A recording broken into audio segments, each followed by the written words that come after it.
Queridos irmãos, a palavra que nós vamos ministrar hoje ainda se baseia em 2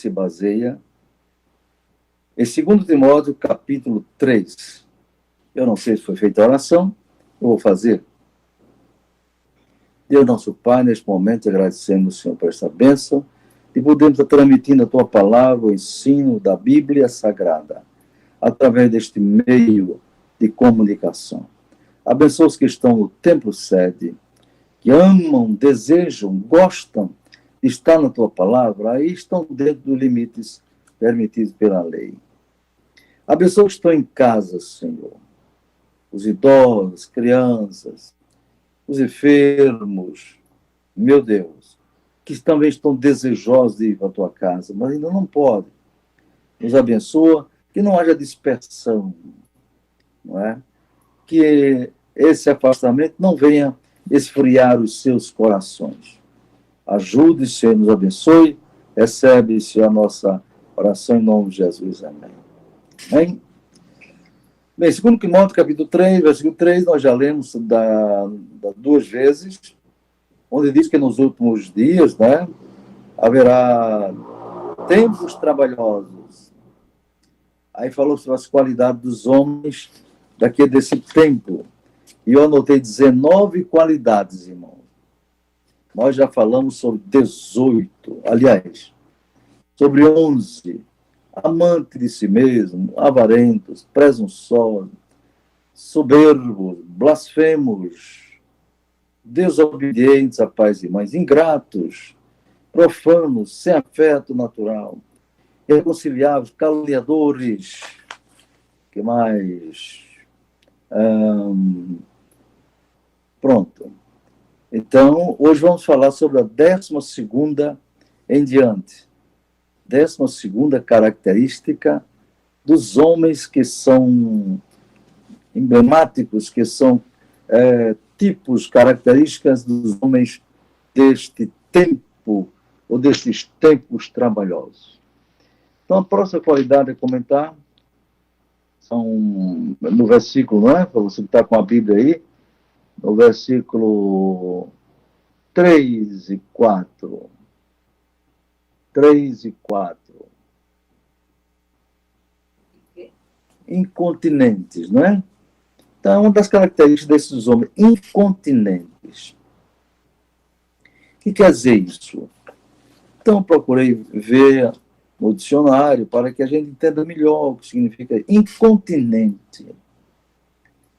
Então, o dicionário diz que é falta de comedimento nos gestos, nas palavras, nos atos, não é?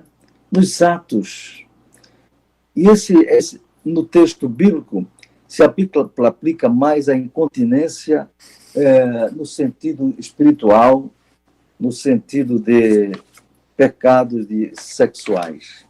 Incontinentes, que não se contêm, tanto no sentido mais amplo, né? Falta de comedimento nos gestos, nas palavras, diz o que pensa, não mede as palavras. São pessoas incontinentes, são pessoas precipitadas, não é verdade? E que não têm domínio próprio. Você entendeu? Incontinente, em Gálatas 5:22, diz lá que o fruto do Espírito é amor, gozo, paz, longanimidade, benignidade, bondade, fé, mansidão e temperança. O incontinente é uma pessoa que não tem temperança, não tem controle emocional, né? Não tem domínio próprio, faz as coisas no impulso da carne principalmente, não é? Então o dicionário diz que o incontinente ele vive da prática da luxúria, da impudicícia, não é? É a mesma coisa que fala a palavra de Deus lá, 1 João, capítulo 5, não é? Capítulo 2, aliás, mostrando, meus irmãos, que a concupiscência da carne, a concupiscência dos olhos, a soberba da vida não é do Pai, mas do mundo. E o mundo passa, a sua concupiscência, mas o que faz a vontade de Deus permanece para sempre. Então, o incontinente é o contrário do temperante. Temperança é fruto do Espírito. Anote isso aí. Uma pessoa que tem o Espírito de Deus tem domínio próprio, tem temperança, tem comedimento, tem equilíbrio, né? Temperança, moderação no falar, no agir, não é verdade? Então, isso é muito bom que nós aprendamos que é a palavra de Deus. Não estou trazendo aqui uma doutrina de Calvino, doutrina de Armínio, doutrina de Lutero, não, Senhor. Estou trazendo aqui a palavra de Deus, que é a palavra de Jesus Cristo, inspirada pelo Espírito Santo e escrita pelo apóstolo São Paulo. Incontinente. Então, cuidado para nós não entrar nesse grupo aí que caracteriza homens dos tempos trabalhosos, dos fins do tempo. Incontinente. O crente fiel, ele tem que ter o Espírito Santo dentro dele, tem que ter cheio do Espírito, e quem é cheio do Espírito tem o fruto do Espírito. E os 9 tipos de fruto do Espírito, não é? 9 aspectos. O último é a temperança, domínio próprio, equilíbrio, etc. E aí tem mais. Fruto do Espírito que começa com amor e termina com temperança. Já pensou? Amor e equilíbrio. É verdade, tá vendo? A 13ª qualidade, característica desses homens do século XXI, o apóstolo diz cruéis, homens cruéis. Homens cruéis. Oh, irmãos, isso tem sido tão evidente nesses últimos tempos, né? Sempre houve crueldade no mundo, né? Sempre houve crueldade. Depois que Adão pecou, o pecado passou a todos os homens, através do pecado original, né? Então, uma das coisas que é típica do homem sem temor de Deus, não são todos os homens, mas são características do tempo, é a crueldade. Homens cruéis, né? Homens cruéis, cheios de crueldade. Crueldade aqui significa também homens violentos, truculentos, selvagens, não é? Vi na internet, acho que alguém também viu, um homem espancando uma criança de 3 anos e alguém filmando. Certamente a pessoa que filmou não teve coragem de partir para cima daquele monstro e defender aquela criança. Que é isso? Crueldade. E esses fatos têm se repetido por aí, ao longo da história. Nessa quarentena, por exemplo, a doutora Damares, ministra da Família, da Mulher e dos Direitos Humanos, não é? Ela denunciou que aumentou muito a violência doméstica. Também aumentou muito os abusos sexuais. Um abuso sexual contra qualquer pessoa é um crime. E é considerado crime hediondo. E contra uma criança, é uma crueldade sem par. Não é verdade? Uma crueldade sem par. Entendeu, meu irmão? Homens cruéis. Então, nos últimos tempos, sempre houve. Mas quando o apóstolo diz que é característica dos últimos tempos, é porque haverá uma quantidade maior de pessoas e homens assim em todo o mundo. Embora nem todos os homens são cruéis, nem todas as mulheres, mas é característica desse tempo, desses últimos tempos, dias trabalhosos. Não? É a 13ª qualidade. Pessoas sem amor. O homem cruel é uma pessoa sem amor. Né? Homem violento, bate na mulher, espanca filho, agride, isso é uma coisa terrível. E um cristão não pode ter nada disso. A 14ª característica dos homens dos últimos tempos: sem amor para com os bons. Interessante, né, irmão?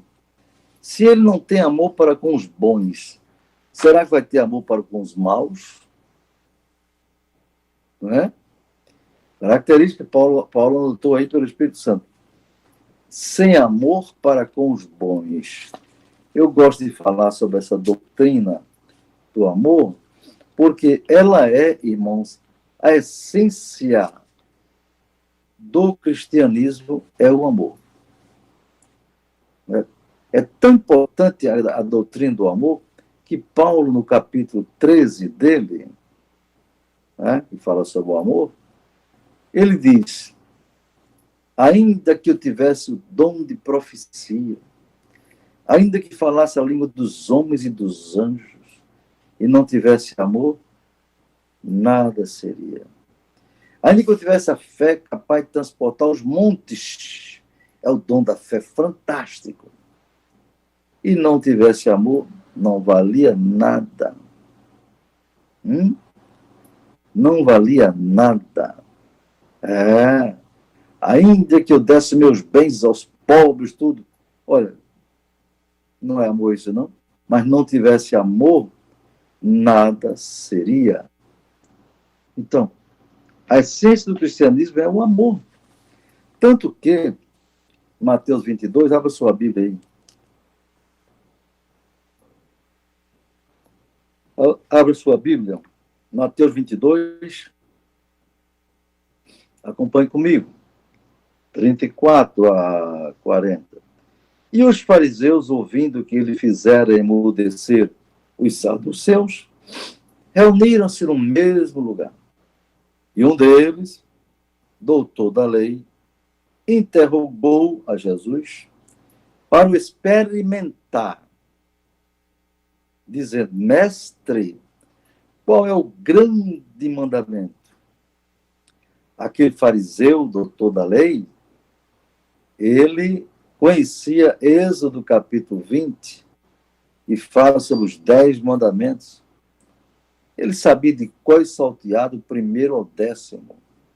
Pois um judeu, aos 12 anos de idade, aos 13 anos, tem que saber o Pentateuco todo, de qual salteado. Gênesis, Êxodo, Levítico, Número, Deuteronômio, tem que saber tudo. E passa por uma cerimônia chamada Bar Mitzvah, que eu vi uma lá em Israel, quando eu estive em Israel, minha esposa, o grupo de irmãos, visitando Israel. Ali o rabino pergunta a ele tudo sobre a lei e ele tem que responder. Está entendendo? Então aquele fariseu sabia quais eram os mandamentos, mas ele quis testar Jesus. Qual é o grande mandamento na lei? Olha a resposta de Jesus. Jesus diz: amarás o Senhor teu Deus de todo o teu coração, de toda a tua alma e de todo o teu pensamento. Este é o primeiro e grande mandamento. Amar a Deus sobre todas as coisas. Mas já estava respondido. Mas Jesus ampliou a resposta e disse: e o segundo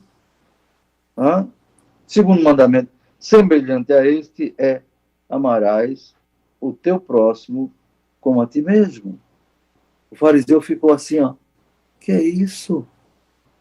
E Jesus completou: destes 2 mandamentos depende toda a lei e os profetas. Foi terrível, foi uma pancada no fariseu. Ele pensava que Jesus ia dizer: o mandamento é guardar o sábado. Mas o maior mandamento é não fazer imagem de escultura. O maior mandamento é honrar pai e mãe. Mas Jesus mostrou um outro ângulo que ele não conhecia. Amar a Deus e amar ao próximo. Isso é amor. Entendeu? Isso é amor. Então, quando o sujeito não tem amor pelos bons, não tem amor por ninguém. Ele nem ama a Deus. Viu? É a característica do homem do nosso tempo. Aí vocês vão comigo para João, Ouviu o que foi Jesus disse? Quais são os dois mandamentos? O primeiro e o segundo, mais importante. João 13, vá comigo lá.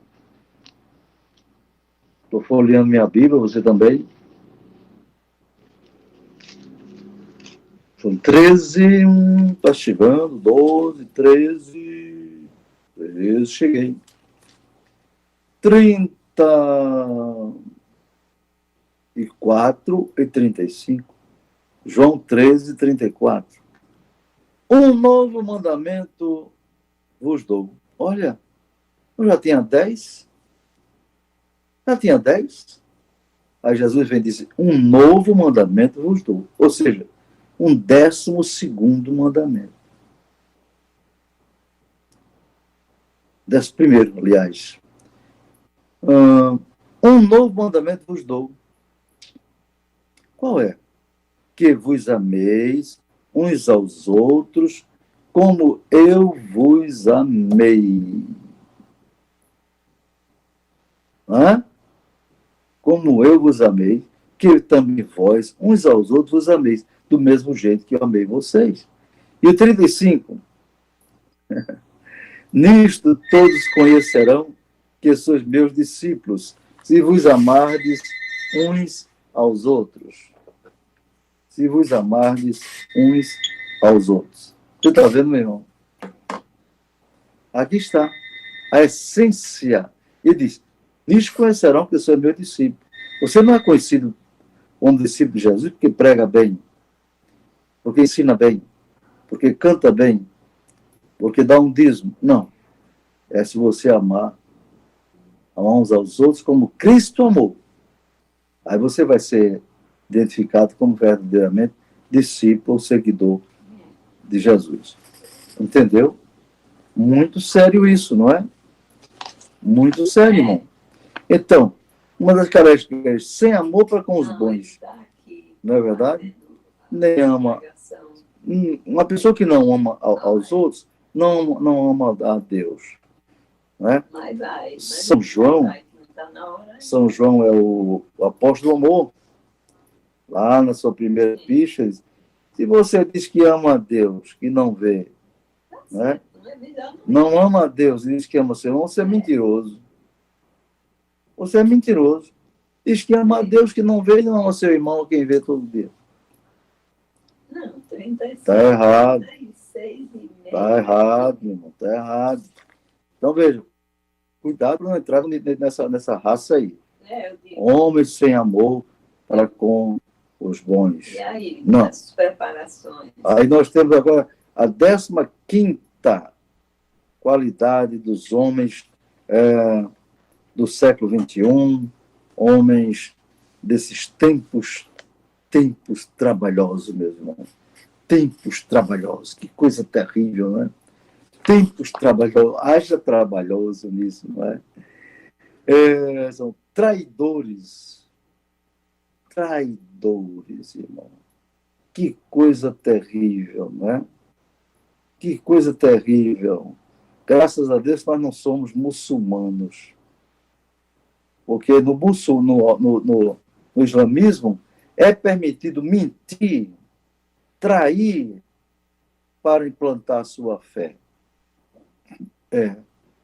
Maomé começou traindo a confiança de uma cidade.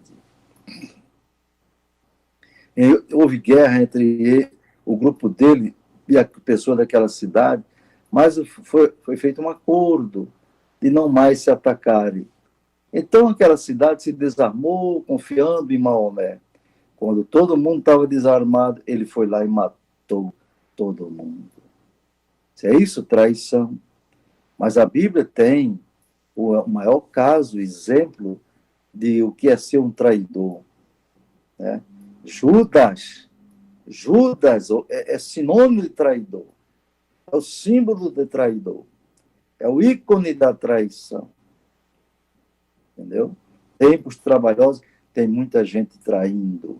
E Jesus disse, como sinal dos tempos, trair-se-ão uns aos outros se aborrecerão. Característica dos tempos, dos últimos tempos, que antecede a volta de Jesus. Traição. Traição. Aborrecerão uns aos outros, trairão uns aos outros. Isso está falando para a igreja. Crente que trai crente, trai a igreja do Senhor. Entendeu? Então, Judas foi terrível. Interessante, eu fico admirado. Jesus sabia que ele ia traí-lo. Sabia. Mas deu uma oportunidade de ouro a Judas. Né? De ele se arrepender, né, da sua traição, como fez Pedro. Pedro negou Jesus quantas vezes? 3 vezes. Mas, quando viu Jesus, naquela sala lá do sumo sacerdote, cercado de homens ímpios, Pedro olhou para Jesus. E quando Jesus olhou para ele, o olhar de Jesus causou um impacto tão grande, meus irmãos, tão grande. E diz a Bíblia que Pedro chorou amargamente. E como prova de que se arrependeu, pegou as 30 moedas, foi lá entregar ao sacerdote. Está aqui, eu traí o sangue, pequei traindo o sangue inocente. Se arrependeu Pedro. E foi restaurado. E foi abençoado por Jesus. Não ajuda não.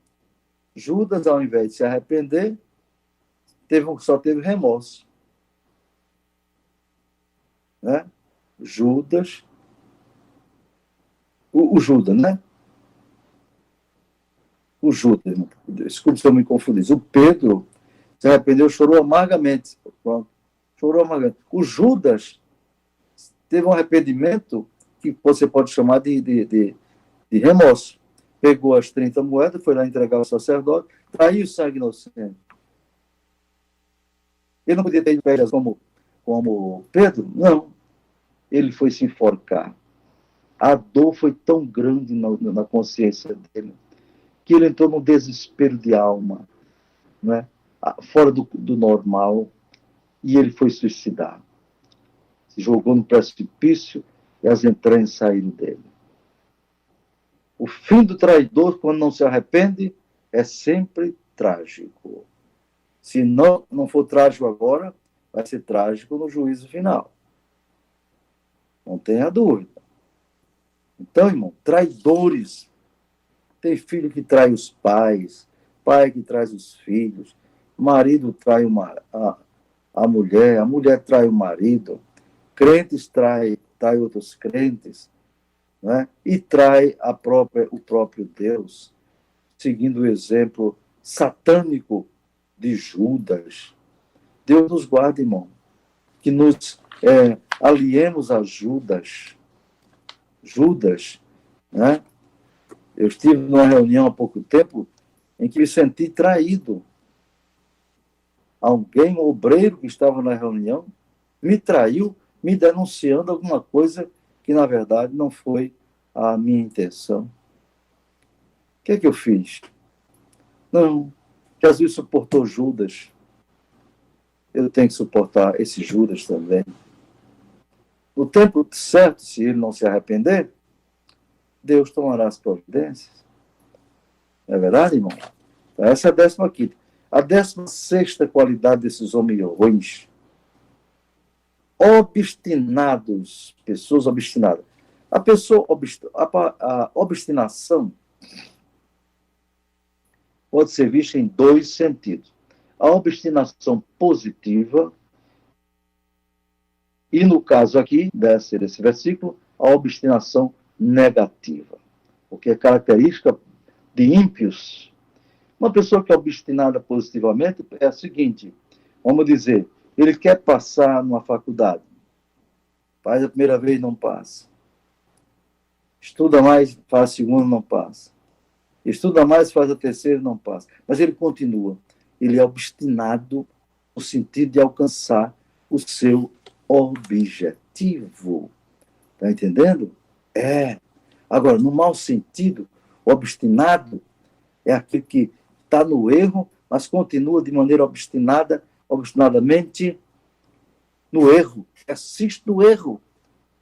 Aqui o obstinado é no sentido negativo, é aquele que persiste no pecado, sabe que está errado, sabe que é contra a palavra de Deus, mas continua. É esse tipo de obstinado que Paulo está dizendo que é característica dos últimos tempos. E Deus nos guarde desse tipo de gente ou desse comportamento.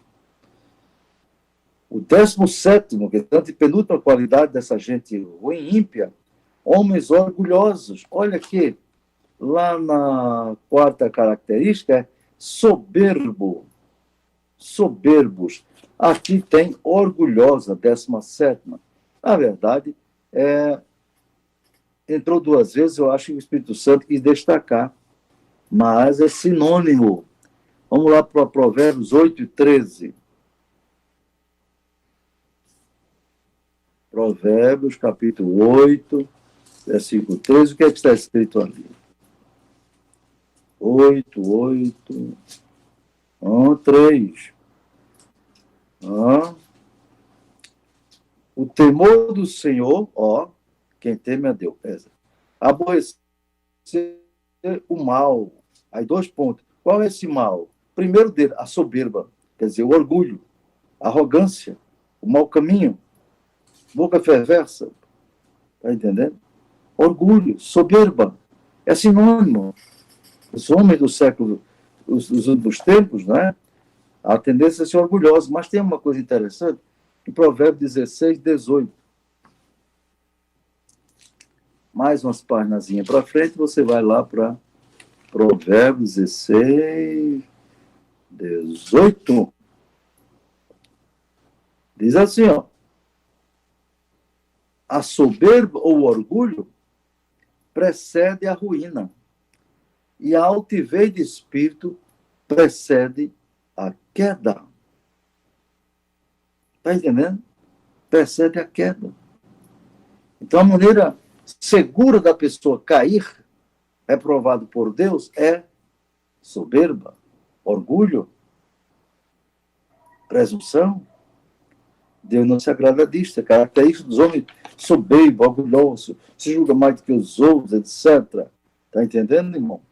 A 18ª, penúltima característica dos homens ímpios, reprovados por Deus, mais amigos dos deleites do que amigos de Deus. Mais amigos dos deleites. Sabe o que é isso, irmão? Esses deleites aqui quer dizer deleites pecaminosos.